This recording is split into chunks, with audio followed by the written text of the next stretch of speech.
ата. Не болды? Мен дала шығып ойнап қайтсам бола ма? Дала дейтін, ана дейтін, не ғой, салқын, тамағың ауырып отыр өзіңдің.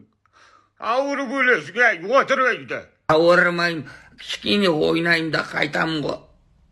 Отыр да не қылған адамның айтқандығын қалмайды да. Ата болды, айқайлай берме маған, Неге айқайламайды екен? Айқайлай. Натурима, ата, натурима.